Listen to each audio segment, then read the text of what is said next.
pretty sure many of you have seen all this before, but we're going to go over it again. Remember, all chapter 1 and 2 is review, which is why we spend very, very little time on it, because it is review. We've had. Okay, here we go. The first one, key concept for us. Oh, that's a great question. Thank you. I think I have 4. Isn't that fun to know? I like to know that ahead of time, right?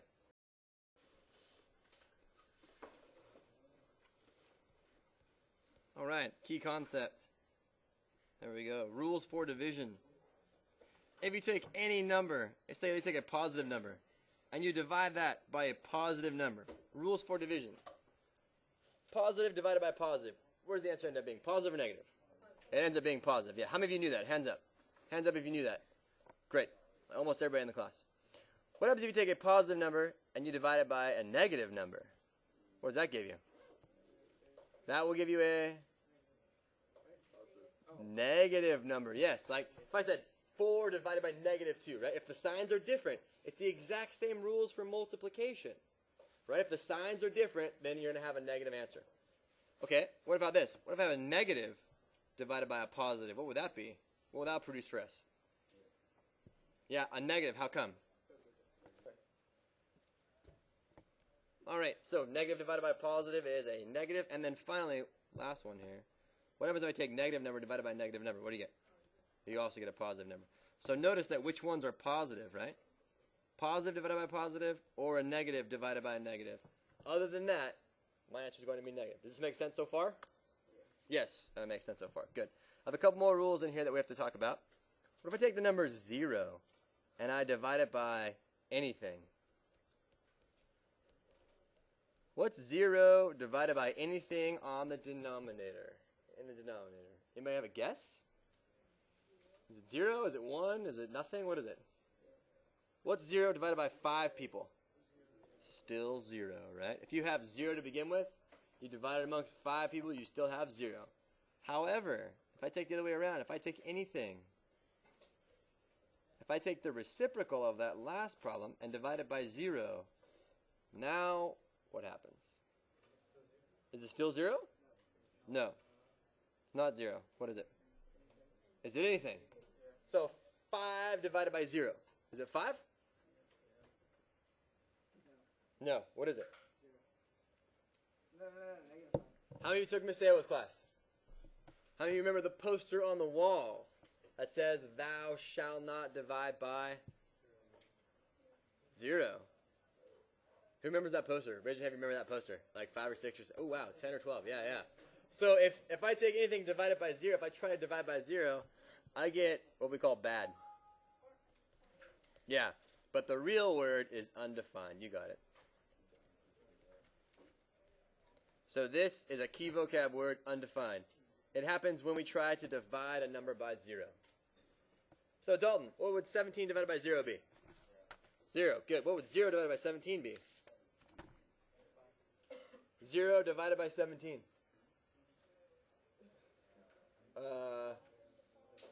If I have 0 and I try and give it out to 17 people, what have I given them? Yeah, nothing. I give them 0. Yes, very good. Okay. All right, let's practice with this here. Let's talk about the inverse property.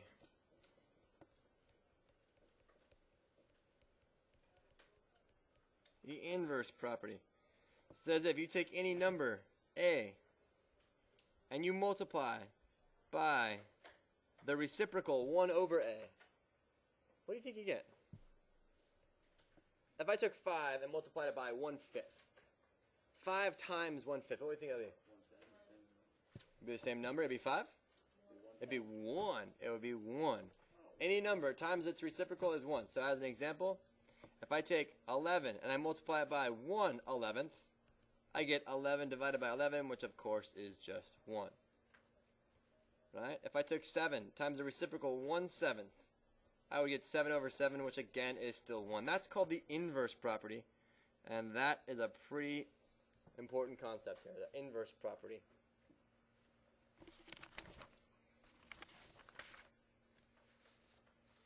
All right. Do a couple of examples for dividing here. Here we go.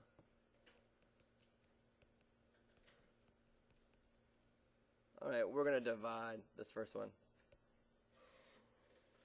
Whoop, that says did. Ooh, you guys want the easy one, the medium one, or the hard one? Okay, here you go. Here we go. You guys called it. Let's do this. Let's do 8 2/3 divided by negative 1 3/5. So I'll put these in parentheses so you can see. 8 2/3 divided by negative 1 3/5. Well, okay, you tell me. Is the quotient going to be positive or negative? And how do you know? You say negative, why? Because they're different signs. Very good. So my answer should be negative when I'm all said and done. Okay, let's see here. Let's work with this piece here. How do I change 8 2/3 into a improper fraction? Yeah. Yeah, so 3 times 8 is 24, plus 2 is 26, correct? So that's 26/3 divided by, what's a negative 1 3/5? Let's change that to an improper fraction. 5 times negative 1 is negative 5. Or let's just keep the minus sign out. 5 times 1 is 5. Times plus 3 is 8. So this is a negative 8/5. You guys follow? You good so far? Yes. All right, good. Now, we are yeah. Which one do we flip, Ramsey? You're right. How do you know it's the one on the right? That's the rule. Okay. Times a negative 5/8. There we go. Can we simplify this expression before we move on? Yeah, we can divide 26 and 8 evenly, right? If I divide each one by 2, what would I get? 12 and 4. Oh, sorry, 13. Sorry, 13 and 4. So that simplifies, correct? Everyone remembers doing that? So what's 13 times 5?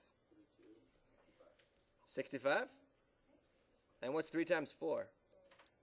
12. Good. So my answer should be negative. So B. What if we did negative 24x minus 10 all divided by 8? So you do top out. Ooh, negative 24x minus 10 all divided by 8. Ooh. All right, well, let's do this first. Let's rewrite this as 1/8 times negative 24x minus 10. Okay, because after all, that 8 is on the bottom, right? Represents 1/8, correct? So, now I can distribute this, right? Use the distributive property like we learned yesterday to get the following. Negative 24x over 8 minus 10 over 8. All right. Can we simplify the expression 24 over 8? What number goes in evenly into both? 4? 2? 8. Does 8 go into 24? Yeah, how many times? Yeah, 3 times, right? So this becomes a 3. This becomes a 1. Can we simplify 8 over 10? Yes, we can, right? What number goes in evenly into each one? 2, right? So this one become 5, this one become 4. So we have an answer. Simplified to negative 3x minus 5/4. And it's okay to leave your answer like that.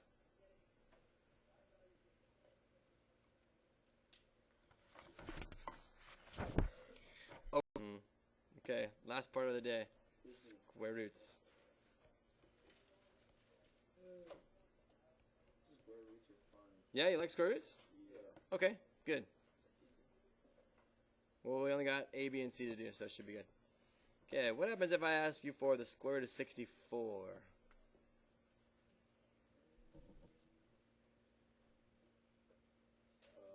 think that is. It would be what? 8. Yes, this would be 8. How come? The answer is 8. Does anybody know why? Why is the answer 8? Yes. 8 times 8. Yeah, because 8 times 8 gives us back the 64. I would agree with you. Okay? What if I put a negative square root of 121 out in front of this?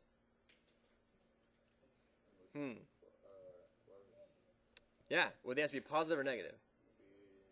It'd be negative 11, right? Because this is asking us, so the answer is negative 11 here. This is asking us BC means because.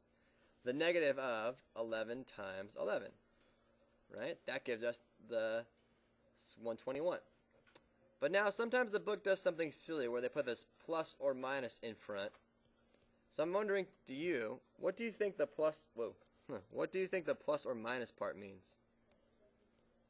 Yeah, there's two answers, right? So plus or minus. There's two answers. Wow.